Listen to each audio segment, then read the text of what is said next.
Assalamualaikum warahmatullahi wabarakatuh. Perkenalkan, nama saya Wahyu Anugrah Manipi, SCMM.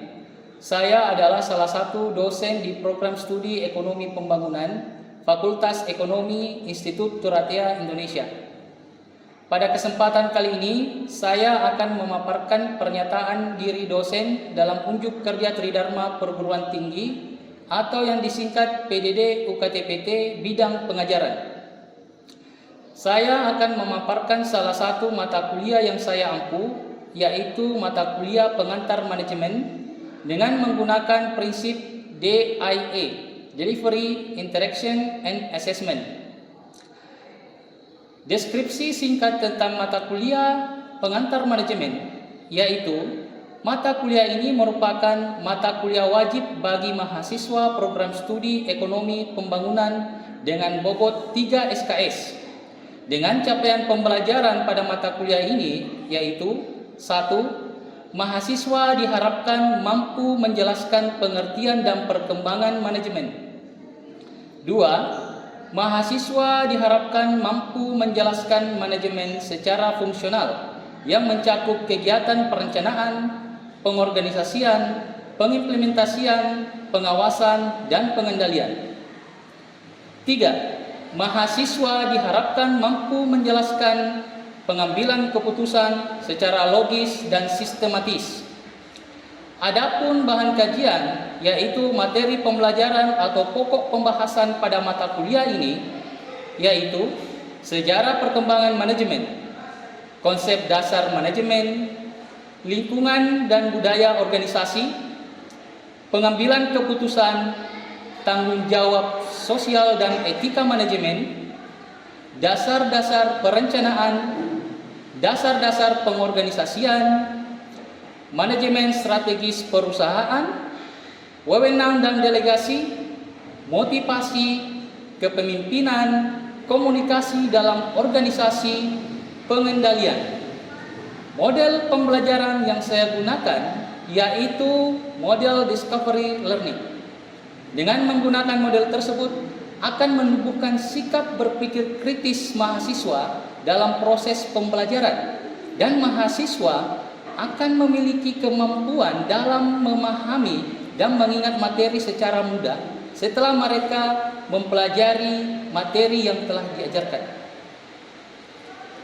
Adapun metode yang digunakan yaitu diskusi, ceramah, dan tanya jawab. Penilaian. Sistem penilaian yang saya gunakan pada mata kuliah pengantar manajemen terdiri dari 1. Tugas dan kuis dengan persentase 20%. 2. Kehadiran dengan persentase 10%. 3. Keaktifan dan sikap mahasiswa dengan persentase 25%. 4. Ujian akhir semester dengan persentase 25%. Dan ujian tengah semester dengan persentase 20%. Selanjutnya, saya akan menayangkan video tayangan berikut. Assalamualaikum warahmatullahi wabarakatuh. Waalaikumsalam warahmatullahi wabarakatuh. Selamat pagi. Pagi. Ya, apa kabar hari ini? Alhamdulillah. Ya, sebelum kita memulai kegiatan kita hari ini, saya mengajak dari mahasiswa sekalian, kita panjatkan doa terlebih dahulu agar kegiatan kita pada hari ini dapat berjalan dengan lancar dan kita mendapatkan manfaatnya. Berdoa dimulai.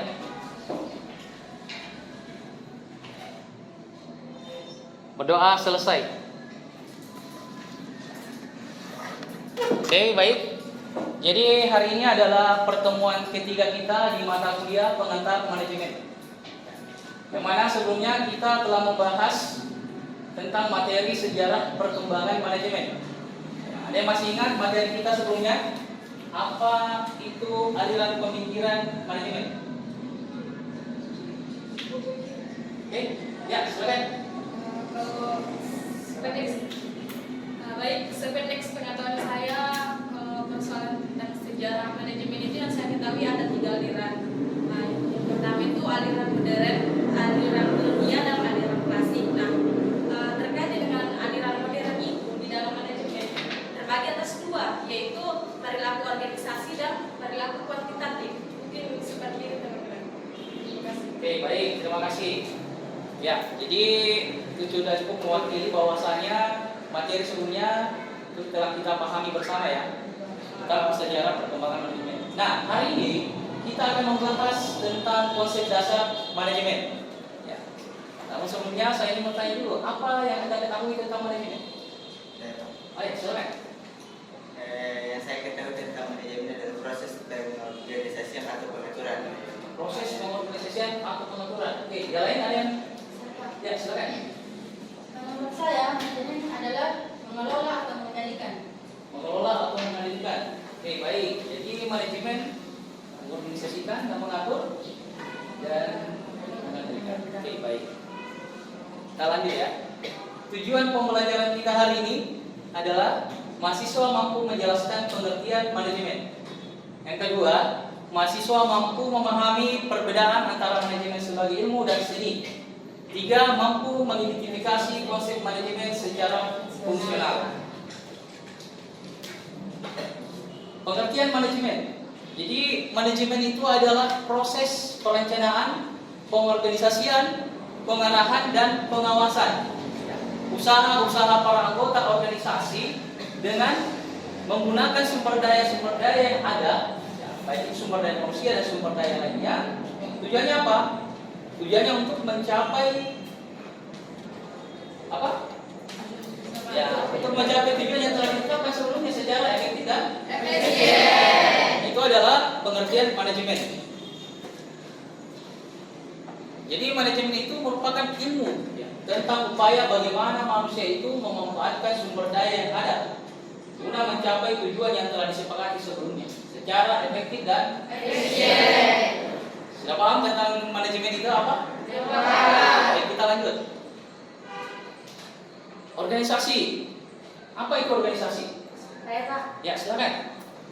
organisasi adalah sekelompok 2 orang atau lebih yang bekerjasama dengan terorganisasi untuk mencapai tujuan yang sama. Oke, baik sekali.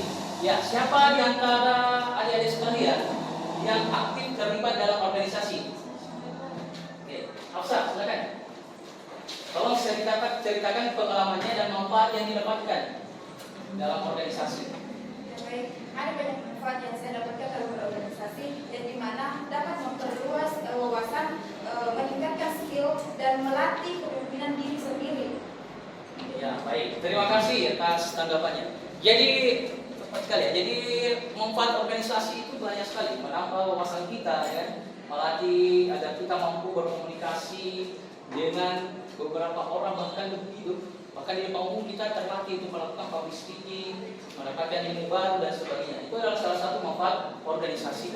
Nah, definisi dari organisasi itu sendiri merupakan sekumpulan 2 orang atau lebih ya, secara terorganisir dan terstruktur dengan tujuan apa? Dalam mencapai tujuan yang sama. Itu adalah organisasi. Mengapa harus 2 orang lebih? Kenapa harus 2 orang lebih? Karena ketika kita melaksanakan kegiatan, ketika kita melakukan sesuatu akan jauh lebih efektif dan efisien ketika mengerjakannya secara bersama-sama atau dalam berkelompok. Karena ada lebih dari satu pemikiran yang berbeda yang membuat tugas kita akan jauh lebih mudah dan terrealisasi. Paham ya di sini? Oke. Manajemen antara ilmu dan seni. Mengapa manajemen dikatakan sebagai ilmu dan seni? Ya, manajemen dikatakan sebagai ilmu adalah karena seorang manajer harus tahu apa yang harus dilakukan. Ya, apa yang harus dilakukannya? Tentu saja dia harus tahu tentang pengetahuan mengenai ilmu manajemen. Karena dia akan melakukan pendekatan secara rasional, menggunakan logika, objektivitas, dan secara sistematis. Nah, itu adalah salah satu mengapa manajemen dikatakan sebagai ilmu.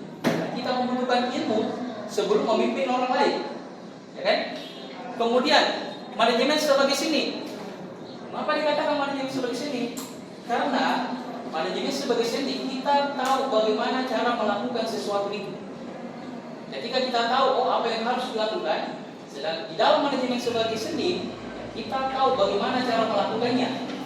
Dengan apa? Dengan cara pendekatan-pendekatan menggunakan intuisi, pengalaman, pandangan pribadi kita dalam menyelesaikan masalah, dalam menggerakkan orang dengan latar belakang yang berbeda, dengan karakteristik yang berbeda.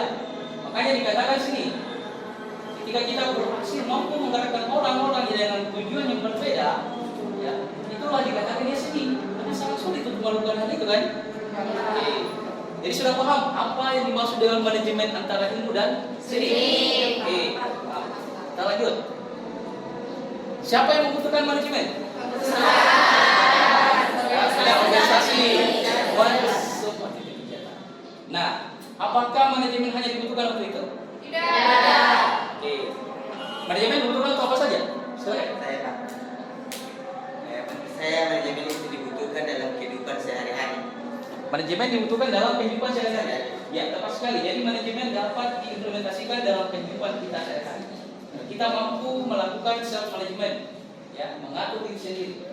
Mengapa demikian? Ingat konsepnya. Sebelum kita menjadi seorang pemimpin, kita harus menjadi pemimpin untuk kita diri sendiri. Kita harus memimpin diri kita dulu, baru bisa memimpin orang. Itu yang pertama. Jadi pahami tentang self management, manajemen diri, manajemen waktu. Kemudian yang paling tak kalah pentingnya adalah, ya, fungsinya sama dengan fungsi manajemen yang ada di perusahaan. Itu bisa kita implementasikan dalam kehidupan sehari-hari. Kita buat perencanaan, kita buat strategi, kita tetapkan apa tujuan kita, kemudian melakukan yang namanya pengarahan dalam hal individu kita, yaitu memotivasi diri kita. Bagaimana cara kita semangat dalam mengejar tujuan yang saya tetapkan dari awal. Misalnya, saya ingin mendapatkan predikat nilai tertinggi di kampus Institut Kuradia Indonesia. Saya ingin mendapatkan nilai top nanti. Ya, buat tujuan apa? Apa strategi untuk mendapatkan itu? Setelah itu motivasi diri Anda. Ya. Kemudian apa implementasinya? Kemudian evaluasi. Ya, itu tadi ya. Kemudian mengapa manajemen dibutuhkan? Ya, untuk mencapai tujuan organisasi. Dan kemudian untuk menjaga keseimbangan antara tujuan yang saling berdekatan. Oke, next. Fungsi manajemen. Ya, fungsi manajemen paling dasar atau paling utama adalah perencanaan. Sini kita akan menetapkan tujuan dan target organisasi. Kemudian merumuskan bagaimana target itu dapat tercapai. Ya. Apa visi misinya, apa tujuannya, ya kan? Kemudian disinilah menjadi hal yang sangat fundamental karena ada namanya decision making. Bagaimana cara mengambil keputusan? Ya. Kemudian apa yang harus dilakukan, kapan, bagaimana cara melakukannya, dan siapa yang akan melakukannya. Itu harus ditetapkan dari awal di fungsi perencanaan. Jadi menetapkan tujuan dan target organisasi dan menentukan sumber daya apa saja yang diperlukan. Sudah paham tentang perencanaan? Ini yang fungsi selanjutnya adalah pengorganisasian atau organizing. Ya, organizing lebih simpelnya, bagaimana cara kita menempatkan seseorang yang tepat di tempat yang tepat, atau dalam istilah lain disebut the right man on the right place. Itu adalah salah satu fungsi dari pengorganisasian. Mengalokasikan sumber daya, merumuskan, menetapkan tugas pokok dan fungsi dari setiap struktur yang ada, lalu kemudian ya menentukan apa yang menjadi kewenangan dan tanggung jawab di setiap bidang-bidang yang ada dalam struktur organisasi. Itu adalah fungsi dari pengorganisasian. Selanjutnya adalah pengendalian dan pengawasan. Ya, jadi proses ini adalah untuk melakukan kegiatan yang telah direncanakan, diorganisasikan dan diimplementasikan. Lalu apa yang dilakukan? Melakukan namanya controlling, mengendalikan. Kemudian setelah mengendalikan apa? Mengevaluasi. Kita evaluasi apakah semua tugas yang diberikan kepada karyawan itu berjalan efektif atau tidak. Apakah tujuan yang telah ditetapkan dari awal itu masih dalam koridor yang sama dengan tujuan kita yang awal atau sebaliknya. Jadi fungsi evaluasi adalah mengevaluasi seluruh kegiatan daripada rangkaian fungsi yang kita bahas tadi. Kita harus mengetahui apakah tujuan ini masih relevan dengan keadaannya sekarang. Apakah karyawan kita masih memiliki produktivitas dalam melakukan pekerjaan atau tidak? Jadi di sini kita evaluasi. Kalau misalnya ada masalah, ya kita harus lakukan apa? Cari sumber masalahnya, analisis, kemudian kemudian memberikan solusi. Ya. Kemudian di sini diberikan kewenangan untuk merubah planning. Jadi semua kembali ke tahap awal lagi. Kalau terjadi hal yang tidak diinginkan, ada masalah, ya kita buat perubahan perencanaan dari awal. Itu adalah fungsi pemimpin. Jadi memberikan solusi dan memberikan kewenangan dalam memberikan apa lagi namanya?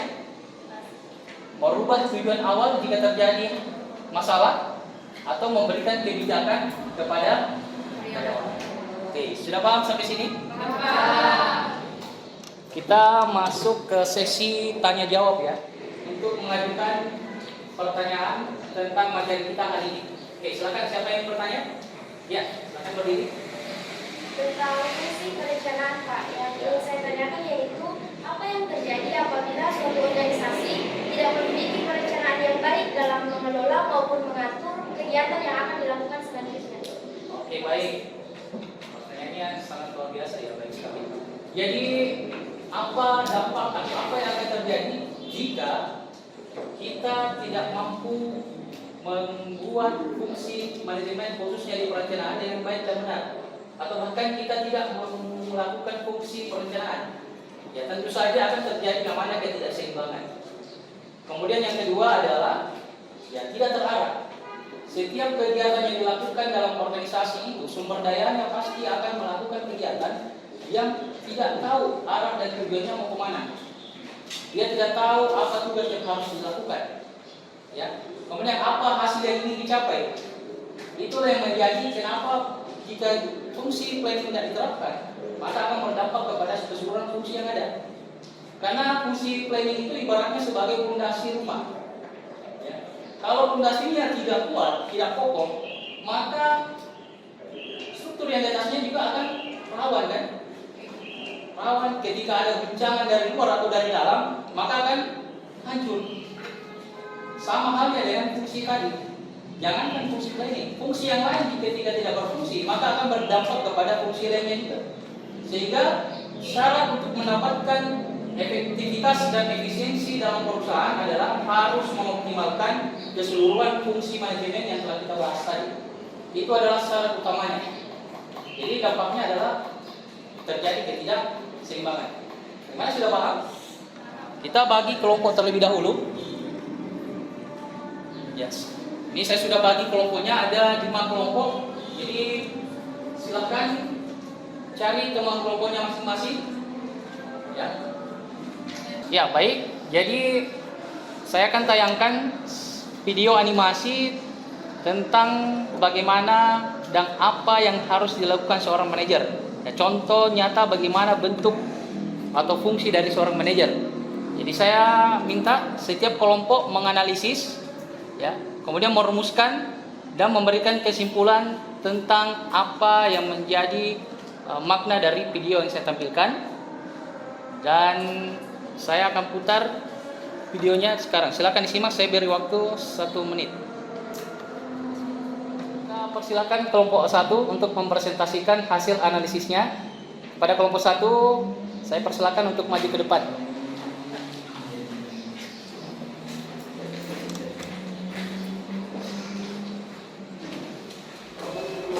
Oke, silakan.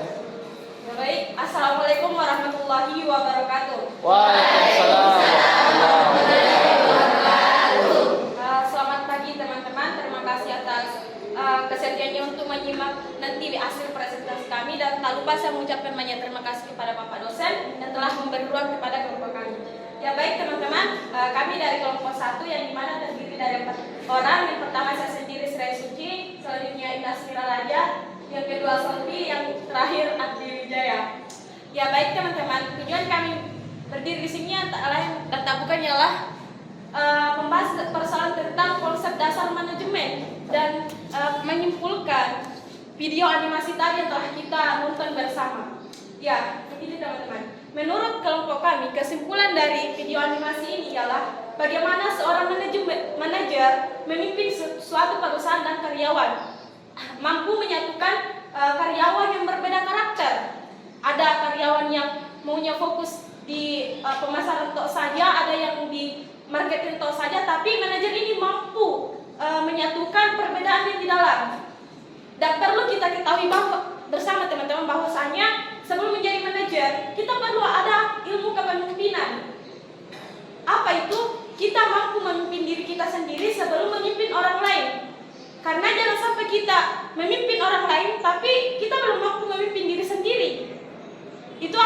sama saja dengan nol. Jadi perlu diketahui bersama ya teman-teman, manajer itu mampu mengevaluasi, mampu mengontrol karyawan dan organisasi. Mungkin seperti itu saja kesimpulan yang kami dapat tarik dari video animasi di atas. Mungkin cukup, dan saya mempersilahkan teman-teman untuk menyampaikan kritik, saran ataupun pertanyaan. Lalu kita bahas bersama. Saya persilahkan. Ya, silakan. Baik, terima kasih atas kesempatan yang diberikan terhadap kelompok kami. Perkenalkan, nama saya Putri Ayu Lestari. Pertanyaannya yaitu, bagaimana cara kita mengetahui bahwa karyawan ini produktif dan non produktif? Sekian. Mungkin saya bisa jawab ya teman-teman. Iya, pertanyaannya sangat luar biasa. Begini teman-teman, bagaimana sih cara mengetahui bahwasanya karyawan ini produktif dan non produktif? Ya, kembali lagi pada fungsi manajemen. Ada yang namanya pengorganisasian, pengawasan, controlling dan lain sebagainya ya, ada 4. Tapi kita fokus pada yang namanya controlling. Apa itu teman-teman? Evaluasi. Nah, untuk mengetahui bahwasanya karyawan ini produktif dan non produktif itu harus ada evaluasi di manajer ini. Evaluasi bagaimana melihat kinerja karyawan ini, apakah pada saat diberikan tugas mampu menyelesaikan tugas ini, bertanggung jawab pada tugasnya, memahami tupoksi di dalam perusahaan ini. Begitu ya teman-teman. Jadi kita juga, manajemen juga harus memahami SOP perusahaan. Jadi seperti itu teman-teman, harus ada evaluasi, melihat bahwa karyawan ini mampu menyelesaikan tugasnya tepat waktu, paham tupoksinya, bagaimana mengerjakan tugasnya dengan baik dan benar, bagaimana mengerjakan tugasnya dengan efisien dan efektif. Mungkin seperti itu teman-teman. Apakah saudari Putri menerima jawaban dari kelompok kami? Terima kasih. Baik, terima kasih atas jawaban yang diberikan terhadap kelompok kami. Jawaban teman sekalian kami. Ya baik, terima kasih atas attention dari teman-teman sekalian. Mungkin kita dapat sharing kembali terkait tentang konsep dasar manajemen dan video animasi tadi. Demikian presentasi dari kelompok kami. Lebih dan kurangnya mohon dimaafkan. Sekian dari kami. Wassalamualaikum warahmatullahi wabarakatuh.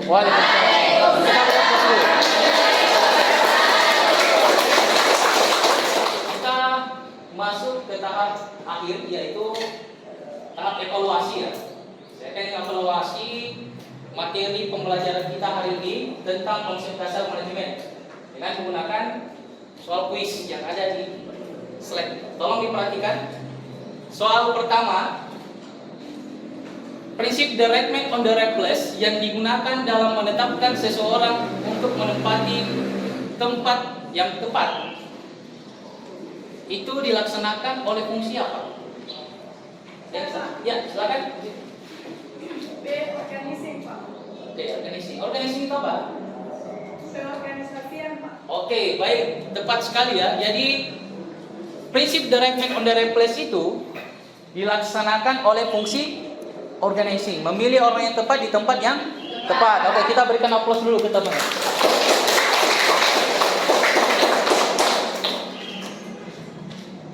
Oke, benar ya?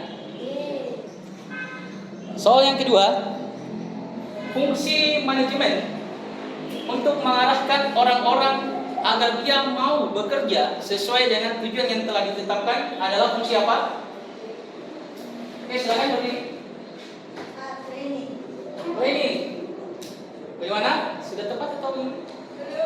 Belum ya, silakan. Oke, kurang tepat ya.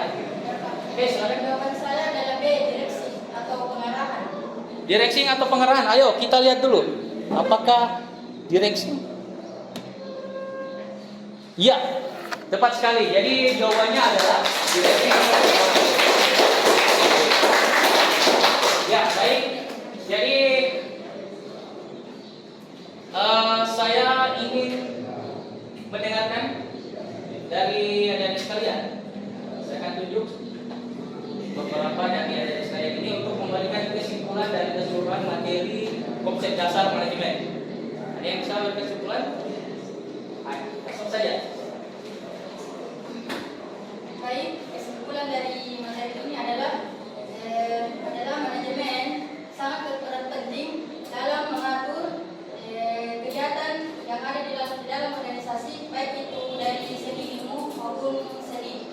Ya, oke, baik. Kita mulai.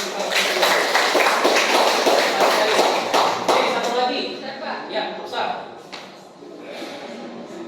Baik, mungkin saya hanya sedikit menambahkan pernyataan dari teman saya bahwasanya apa yang saya tarik dari pembahasan kali ini itu manajer mampu memahami konsep dasar manajemen untuk mengetahui mana karyawan yang produktif dan non produktif agar untuk mencapai tujuan organisasi atau suatu perusahaan. Mungkin itu saja, Pak. Oke, baik, kita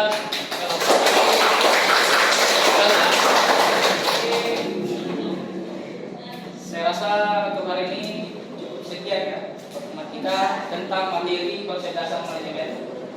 Ini sebelumnya saya akan berikan tugas. Jadi kalau dicatat tugasnya yang pertama ini tugasnya satu lagi.